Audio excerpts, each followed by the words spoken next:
I just got dropped off on a deserted road in Turkey. It's about midnight, and I have no idea where I am. I pass by a house in the darkness, and a man begins to yell at me from his front porch in a language I don't understand. What would you do? Would you be scared? Maybe even run away? Or would you face the mysterious stranger as he started to actually approach me? Finally, he arrived at the end of his driveway. Like I said, we didn't have a common language, but then a communication that I did understand. He offers me his place to stay for the night. My name is Francine, and I've hitchhiked over 26,000 miles through 34 states of the US and in 14 countries and counting. Now, when most people hear that I've hitchhiked so much, their first reaction is, wow, you're so lucky to be alive. And what are all of the horrible things that have happened to you? But in reality, I've had thousands and thousands of experiences of kindness. I've experienced kindness from every demographic imaginable. Women, men, transgender, gay, straight, bisexual, asexual, blacks, whites, Mexicans, racists, libertarians, independents, Republicans and Democrats, Muslims, Christians, Jews, atheists, businessmen, policemen, homeless, veterans, and of course, hippies. My personal style of hitchhiking is to travel solo, without a cell phone, and to have just a small amount of money, which I make last a very long time. I sleep in the woods and cemeteries, even on sidewalks, and quite often, without me ever asking, I'm taken in by strangers, such as the man from Turkey that I mentioned earlier. Yes, that's me with much longer hair. But my own experiences contradict so much of this fear that I'm always hearing about. For example, like I said, people always want to know, first thing, what's the most horrible thing that happened to you? You must have had so many horrible things happen. Polls show that people believe violence is worse and worse year after year. Trust is at its lowest point in decades, with 2 out of 3 Americans saying you cannot trust others. Is the world violent and untrustworthy, as most people believe? Or is it kind, as I have experienced myself? This is the question we're going to take a look at over the next few minutes. We're going to explore a few different areas to try to see, is there kindness out there in different areas of life? Okay? So we've learned about me already. I've experienced kindness. What about similarly vulnerable travelers? How have their experiences been? Now, I know what you're thinking. I'm a guy, right? Surely a woman couldn't have similar experiences as me. Meet Amy Lynn. She's hitchhiked on all continents except for Antarctica and South America. She says, it took many, many years of hitchhiking and so many positive experiences before I got any bad experience. Overall, most of my experiences are extremely positive. Now I know what you're thinking. Me and Amy Lynn are both whites. Surely a person of color couldn't have the same experiences. Meet Jay. Jay has done several cross-country trips by foot and by bicycle in order to raise awareness about human trafficking. Jay says, there is a lot of good in this country, and in my experience, the good people outnumber the bad thousands and thousands to one. Now, I know what you're thinking. Me, Amy Lynn, and Jay, maybe we've had such good experiences overall because we travel in relatively safe places. Meet Juan. Juan's another world hitchhiker. He's hitchhiked in over 50 countries. And he wrote this amazing book about some of his travels called Vagabonding in the Axis of Evil by thumb in Iraq, Iran, and Afghanistan.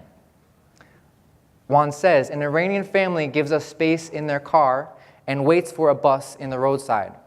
Such are the average inhabitants of the Axis of Evil. Now, I know what you're thinking.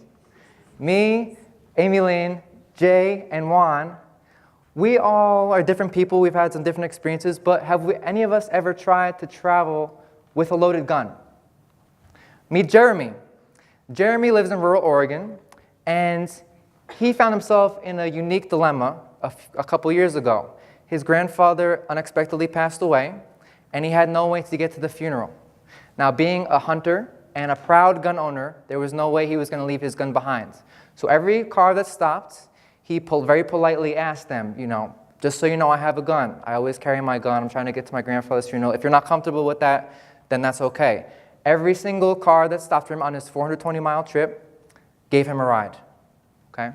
So Jeremy says, people help each other because they don't want to hurt each other.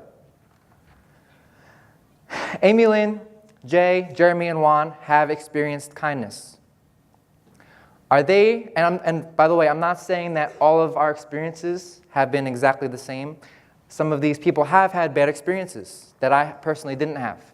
But they're keeping a larger perspective on it, and they don't have no problem traveling. They enjoy traveling. So I'm not saying you can just go out and do whatever you want and everything will be fine. You do have to be cautious. We have to keep everything in perspective. Now, are they just lucky like I am? Or do these stories, our case studies here, fit within a larger narrative that's going on?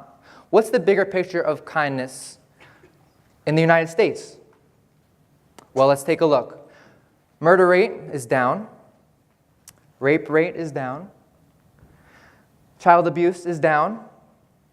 Terrorism, aside from the obvious and unfortunate single events that happened somewhat recently, is about where it's always been for the past many decades. Something you might not think about too much, since it's so accepted now. Interracial marriage was very, very unaccepted not too long ago. It is now. Same thing with homosexuality.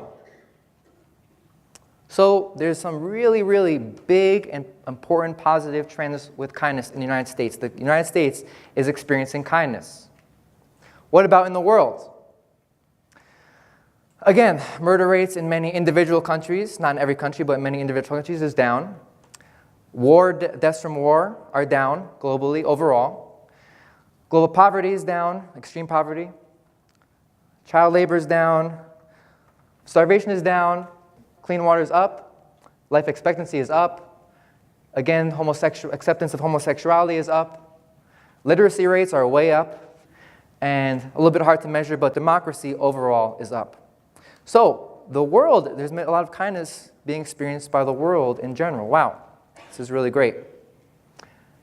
How did this come to be? I thought people were born to be selfish. That's what I've heard a lot. Kindness in babies. Here we see this kid playing with a really, really cool toy. I would love to play with this toy. It looks really, really cool. He's going to have a little dilemma in a second. He's having a great time. A can is about to roll off the table on the right there, and he's going to have to decide, do I want to sacrifice my playtime to be kind? Let's see what he does. And then let's see, I've got this one. For the big box, I guess. Put that here. And then here's a small one. Put that here.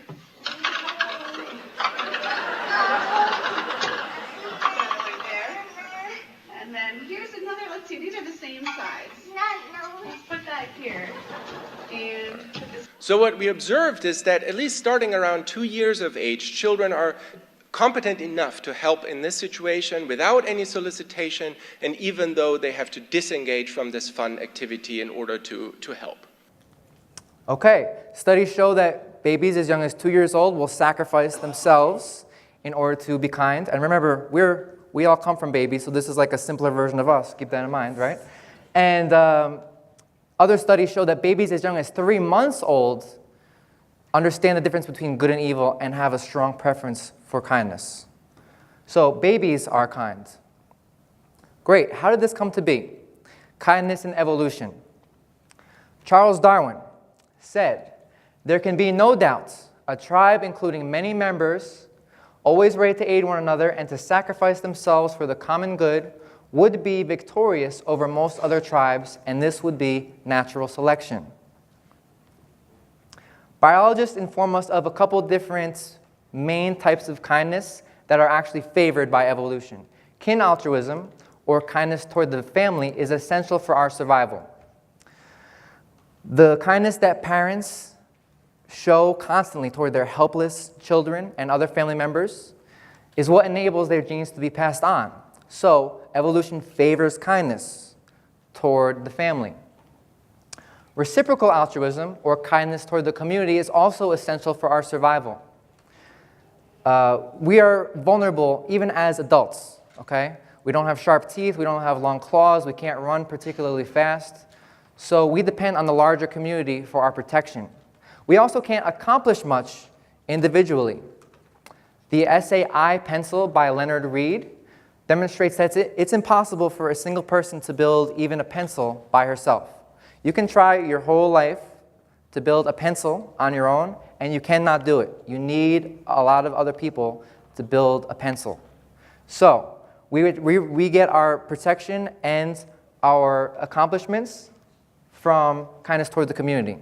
So evolution favors kindness toward the community.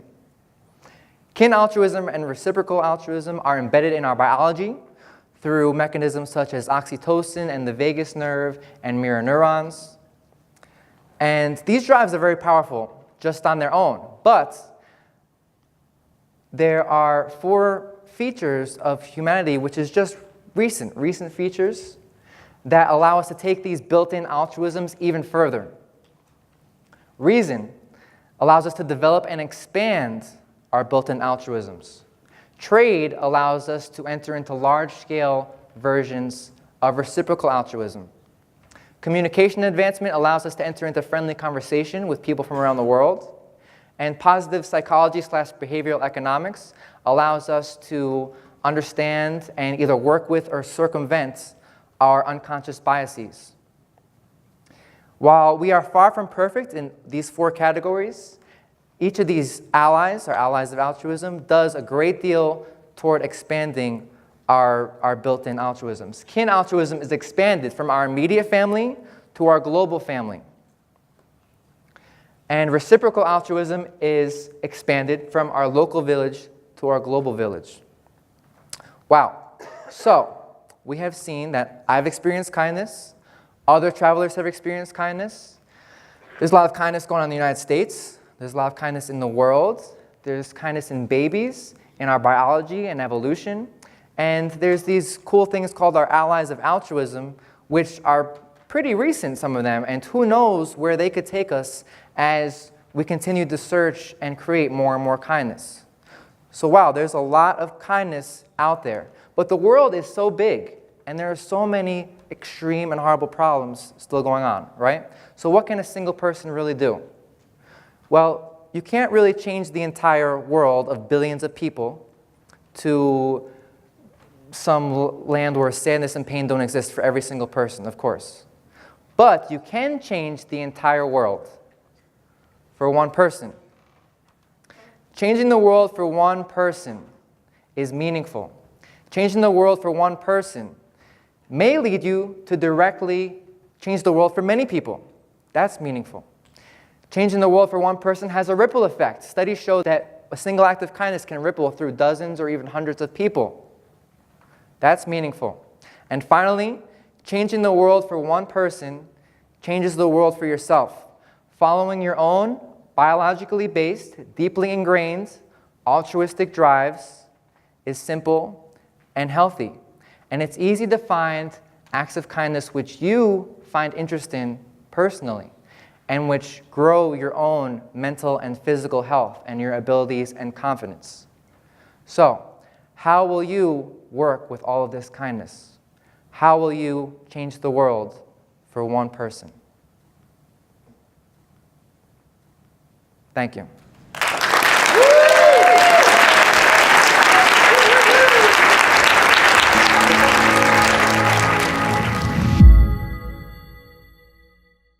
The Hero Roundtables are the global events that ask the question, what is a hero? You've just seen one hero talk. To find more and join the conversation, visit our website or social media.